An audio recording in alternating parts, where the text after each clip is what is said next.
খোদার পাথর ভিটা বগুড়া জেলার মহাস্থানগড়ের উত্তর পশ্চিমে অবস্থিত একটি প্রাচীন প্রত্নতাত্ত্বিক ঢিবি। এটি মূলত অষ্টম শতকের একটি বৌদ্ধ মন্দিরের ধ্বংসাবশেষ, যেখানে গ্রানাইট পাথরের একটি বিশাল 9 ফুট 4 ইঞ্চি ইন্টু 2 ফুট 4 ইঞ্চি অলংকৃত চৌকাঠ পাওয়া গেছে। স্থানীয়রা এটিকে পবিত্র মনে করে দুধ সিঁদুর দিয়ে পূজা বা মানত করে থাকে। সুপ্রিয় দর্শক বন্ধুরা, এবার চলুন এর ইতিহাস সম্পর্কে আপনাদের কিছু ধারণা দেওয়া যাক।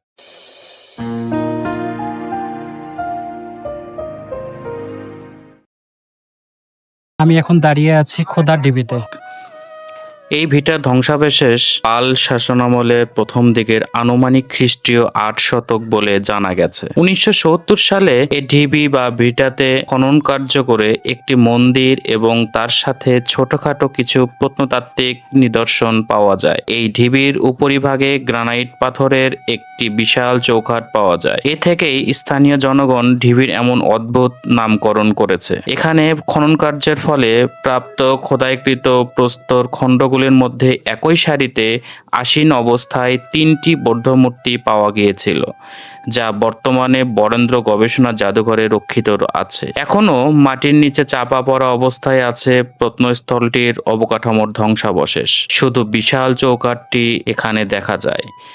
স্থানীয় হিন্দু ও মুসলমান উভয় সম্প্রদায়ের মানুষ একে ভক্তি করে এবং রোগমুক্তি বা মানত পূরণে পাথরটিকে দুধ ঢেলে দেয়। মানত পূরণ করতে এখনো অসংখ্য মানুষ খোদার পাথর ভিটায় দুধ ঢালেন। তাদের ধারণা এখানে কোনো কিছু চেয়ে দুধ ঢাললে তা পূরণ হয়। এমন বিশ্বাস থেকে পাথরে দুধ ঢালতে আসেন মানুষজন। 2500 বছরের প্রাচীন নগরী কুন্ডু নগর খ্যাত বগুড়ার মহাস্থানগড়ের বিশাল এলাকা জুড়ে ইতিহাসের শত শত উপকরণ ও নিদর্শন ছড়িয়ে ছিটিয়ে আছে। মহাস্থানগড়ে যে কোনো পথ ধরে হাঁটলেই হাজারো বছরের ইতিহাস জানা যাবে।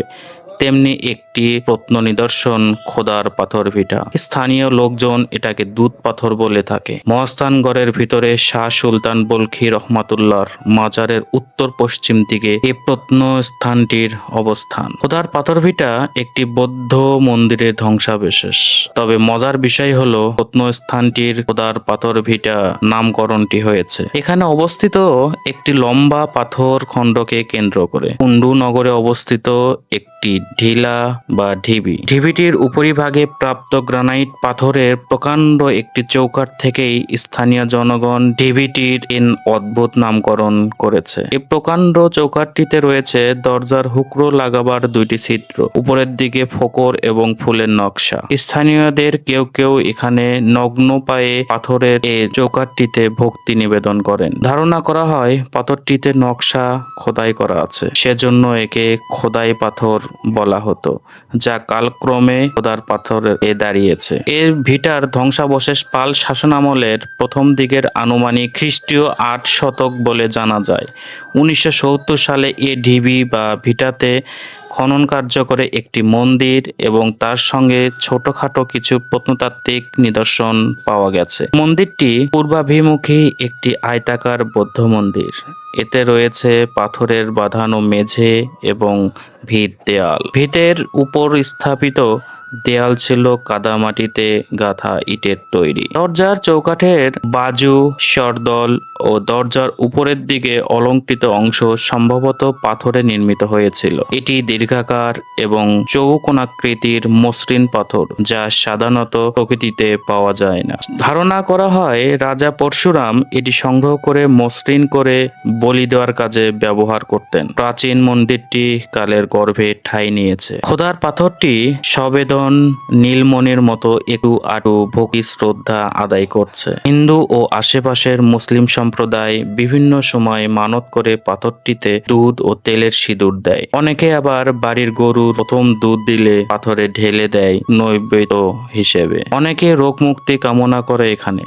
হিন্দু ভক্তরা অনেকে পাথরটিকে ব্রহ্মার বাহন বলে অনেক সময়। কেন এমনটি বলে তা জানা যায়নি। পাথরের উপরে একটি প্রাচীন বটগাছ কালের সাক্ষী হয়ে দাঁড়িয়ে আছে। গাছের তলায় মাঝে মাঝে বাউল সন্ন্যাসীর আড্ডা বসে, একতারা বাজিয়ে গান গায়। প্রতিদিন বহু মানুষ মহাস্থানগড়ে বেড়াতে আসেন।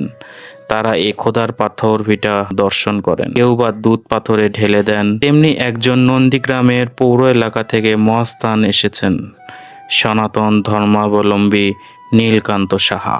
তিনি মানত করেছেন এই পাথরে দুধ ঢেলে দিবেন। সেই দুধ ঢেলে দিয়েছেন পাথরের উপর। এমনিভাবে অনেক নারী পাথরে সিঁদুর দিচ্ছেন। তাদের বিশ্বাস এই পাথরে কিছু আছে। প্রত্নতত্ত্ব অধিদপ্তর রাজশাহী ও রংপুর বিভাগের পরিচালক ডক্টর নাহিদ সুলতানা জানান, খোদার পাথর ভিটা একটি প্রত্ন নিদর্শন। এখানে খনন করে মন্দিরের সন্ধান পাওয়া গেছে। সেখানেই এই পাথরটি পাওয়া গিয়েছে। প্রথম শতকে পাল আমলে নির্মিত বৌদ্ধ মন্দির। এবার চলুন এর অবকাঠামো সম্পর্কে আপনাদের একটু ধারণা দেওয়া যাক। উত্তরে অবস্থিত একটি অনুচ্চ ঢিবির নাম খোদাই পাথর ভিটা। এর উপর 9 ফুট 4 ইঞ্চি ইন্টু 2 ফুট 4 ইঞ্চি পরিমাপের একটি শিলাক্ষ পড়ে আছে। এ পাথরের গায়ে কিছু অলঙ্কারের চিহ্ন আগে দৃশ্যমান ছিল। প্রত্নতাত্ত্বিক খনন কাজ পরিচালনা করে এ ঢিবিতে 24 ফুট ইন্টু 15 ফুট পরিমাপের একটি মন্দিরের ধ্বংসাবশেষ অনাবৃত হয়েছে। ইট ও পাথরে নির্মিত এই ইমারতটি প্রাক ইসলামী যুগে নির্মিত হয়েছিল বলে অনুমিত হয়। আয়তাকার এই বৌদ্ধ মন্দিরটি ছিল পূর্বাভিমুখী। এর মেঝে ছিল পাথরে বাঁধানো। ভিতরে উপরের দেয়াল ছিল ইটের তৈরি ও কাদামাটিতে গাঁথা। অনুমান করা হয় দরজার চৌখাটের বাজু, দরজার উপরের দিকে অলঙ্কৃত অংশ এবং সরদল পাথর দিয়ে নির্মিত ছিল। এখানকার গ্রানাইট পাথরের চৌকাঠটিতে দরজার হুকরো লাগাবার 2টি ছিদ্র দেখা যায়। এছাড়া উপরের দিকে রয়েছে ফকর এবং উদ্গত ফুলের নকশা। এখানে হিন্দুরা নগ্ন পায়ে এই চৌকাঠিতে দুধ ঢেলে ভক্তি নিবেদন করত এবং যা বর্তমানেও প্রচলিত আছে।